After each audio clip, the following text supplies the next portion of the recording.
बार में सभी विद्यार्थियों का स्वागत है क्यूज टाइम शो में। तो आज ये दो विद्यार्थी आपके बीच, तो हम परिचय कराते हैं सबसे पहले। मेरा नाम राजेंद्र कुमार है, मैं क्लास 10 का छात्र हूँ। और आप अपना परिचय दें। मेरा नाम रुचि कुमारी है, मैं क्लास 10 की छात्रा हूँ। तो 10-10 प्रश्न नहीं, आज आपके लिए एक क्वेश्चंस को घटा दिया गया है। आपसे मात्र 8 प्रश्न पूछे जाएंगे। सिर्फ कितने प्रश्न? 8 प्रश्न पूछे जाएंगे। और जीतने वाले जो प्रतिभागी होंगे उनके लिए कुछ विशेष पुरस्कार आज है जो गोपनीय रखा गया है, जीतने के बाद आपको दिया जाएगा। तो शुरू किया जाए। और क्वेश्चंस पास होने का भी आज चांस बिल्कुल नहीं है। आज कोई क्वेश्चंस पास नहीं होगा। तो क्यूज टाइम शो का क्वेश्चंस आपका पहला, तो तालियों से स्वागत किया जाए इन दो छात्रों का। चलिए तो शुरू करते हैं। पहला प्रश्न, आज पास होने का कोई ऑप्शंस नहीं है। तो सबसे पहले राजेंद्र जी, आप रेडी है पूरी तरह से? तो चलिए पहला प्रश्न आपको बताना है कि स्वर्णिम चतुर्भुज महामार्ग के अंतर्गत पूर्व पश्चिम गलियारा किन दो स्थानों को जोड़ता है? पूर्व पश्चिम गलियारा किन दो स्थानों को जोड़ता है?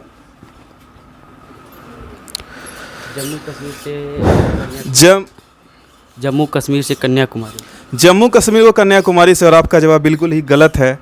अगले प्रश्न की तरफ आगे बढ़ते हैं। रुचिता, क्या आप रेडी है प्रश्न की तरफ? चलिए तो पहला प्रश्न आपका, आंध्र प्रदेश का एक नेल्लोर जिला है, वो किस खनिज के लिए फेमस है?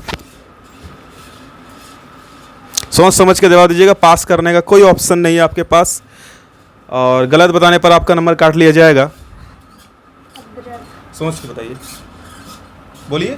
अब्रक। तो रुचिता का जवाब है अब्रक, और ये जवाब आपका बिल्कुल ही हो गया सही। और अब अगले प्रश्न की तरफ चढ़ते हैं। रुचिता का पहला जवाब बिल्कुल सही है, इसलिए रुचिता के लिए जोरदार ताली बनती है। वह ताली बजाइए। तो अब चले जाते हैं दूसरे प्रश्न की तरफ। तो राजेंद्र जी, आपका दूसरा प्रश्न बड़े शानदार प्रश्न है, और आपको बताना है विश्व का सबसे लंबा राजमार्ग टनल का क्या नाम है? सोच समझ के जवाब दीजिए। विश्व का सबसे लंबा राजमार्ग टनल। सिर्फ 8 ही प्रश्न इस बार पूछे जाएंगे सभी विद्यार्थी क्लास से।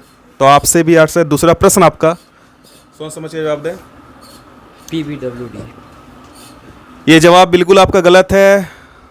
तो अब चलते हैं, और आप सभी दर्शकों को हम बताना चाहते हैं, अगर आपको जवाब पता है प्लीज़ कमेंट करें। तो अब दूसरा प्रश्न आपसे रुचिता, आप को बताना है कि वियतनाम में झूम खेती को क्या कहते हैं? सोच समझ के जवाब दीजिए। रे। वियतनाम में झूम खेती को रे कहते हैं। आपका जवाब बिल्कुल सही। और आगे बढ़ते हैं तीसरे प्रश्न की तरफ। तो राजेंद्र जी, थोड़ा सोच समझ के जवाब दीजिए। आपका 2 प्रश्न गलत हो चुका है, ये आपका तीसरा प्रश्न है, और पास होने का कोई ऑप्शंस आपके पास नहीं है। तो आपसे अगला प्रश्न, अब देखते हैं क्या होता है, क्या करते हैं आप। चलिए कोई बात नहीं, चलिए अगला प्रश्न की तरफ आगे बढ़ते हैं। और आपको बताना है कि काजू की खेती किस मृदा में की जाती है? सोच समझ के जवाब दीजिए, ये गलत नहीं होना चाहिए। सोच के जवाब। लेटराइट मृदा। लेटराइट मृदा, आपका जवाब बिल्कुल सही है, और 100 नंबर दिया जाए। तीसरा प्रश्न रुचिता, आपसे तीसरे प्रश्न की तरफ आगे बढ़ते हैं। तीसरा प्रश्न, और आप हमें ये बताइए तीसरा प्रश्न में कि बारदोली सत्याग्रह कब हुआ था? सोच समझ के जवाब दीजिएगा। 1928। 1928, आपका जवाब बिल्कुल सही। चलिए तो चौथा प्रश्न की तरफ आगे बढ़ते हैं। आपका चौथा प्रश्न, आप पूरी तरह से तैयार हैं? चलिए चौथा प्रश्न आपको बताना है कि समवर्ती सूची में कुल कितने विषय होते हैं? समवर्ती सूची 100। समवर्ती सूची में 100 विषय होते हैं। 100 विषय। 100 विषय, और आपका जवाब बिल्कुल ही गलत है। समवर्ती सूची में 100 विषय नहीं होते हैं। संघ सूची, संघ सूची में 100 विषय होता है, समवर्ती में नहीं है। तुम्हारे चलते हमको पूरा काटना पड़ेगा, पता है, हमको बर्दाश्त नहीं हुआ इसलिए हमको बोलना पड़ा। वो संघ नहीं था, वो समवर्ती नहीं था, क्या था? संघ सूची था। चलो कोई बात नहीं है। अब आगे की तरफ आपका चौथा प्रश्न, राइट ना? चौथे प्रश्न की तरफ आगे बढ़ते हैं। आपका चौथा प्रश्न, और देखते हैं क्या होता है। आपको बताना है चौथा प्रश्न में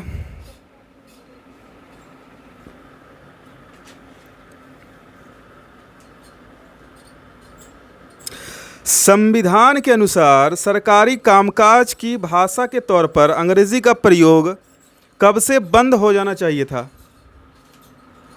यह आपका चौथा प्रश्न।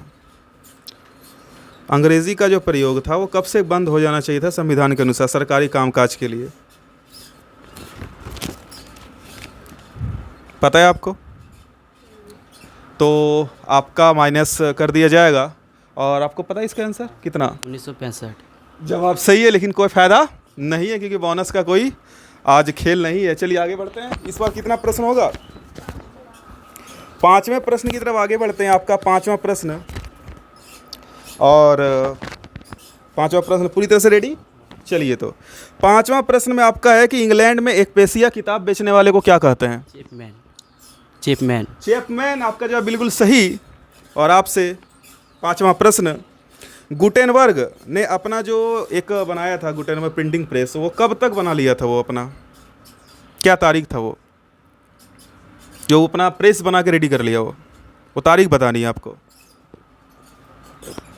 सोचे क्या तारीख था वो? 1448। कन्फर्म? तो ये 1448 आपका जवाब बिल्कुल ही सही है। चलिए आगे बढ़ते हैं। दूसरे आपका कितना प्रश्न? छठा है? छठा ना? छठा प्रश्न की तरफ चढ़ते हैं।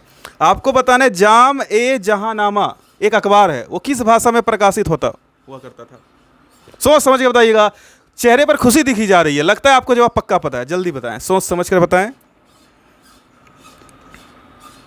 हड़बड़ाने की कोई आवश्यकता नहीं है, सोचें फिर बताएं। आपकी खामोशी बता रही कि सच में आपको जवाब बिल्कुल आता है, लेकिन सोच के बताएं। टाइम जा रहा है आपका। फिर से क्वेश्चन बोले नहीं। क्या लगता है आपको? आपको जवाब पता है? जवाब इनको नहीं पता है। चलिए छठे प्रश्न की तरफ। आपको बताने, बंगाल गजट 1780 में प्रकाशित किया गया था। एक साप्ताहिक पत्रिका है, तो इसको प्रकाशित कौन किया था? नहीं, प्रकाशन कौन किया था इसको? इसके संपादक का नाम क्या? James August Hickey. आप माइक में बोले। James August Hickey. James August Hickey. और आपका जवाब बिल्कुल सही है। एक बार रुचिता के लिए एक बार और ताली बनती है, एक बार ताली बजाया जाए। अब अगले प्रश्न की तरफ आगे बढ़ते हैं। आपका 7वां प्रश्न, आपको बताना है कि मक्का के फसल के लिए तापमान कितना होना चाहिए? मक्का के फसल के लिए 21 से 27 डिग्री। 21 से 27 डिग्री आपका जवाब बिल्कुल सही है। चलते हैं 7वें प्रश्न की तरफ।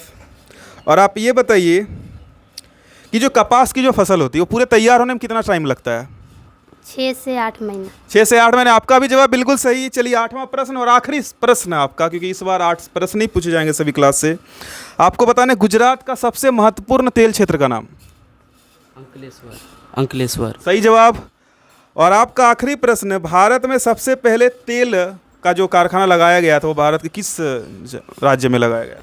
असम। Very nice. आपका भी जवाब सही। अब कुछ ही देर में काउंट करके नंबर आपको बता दिया जाएगा। ओके, बैठे।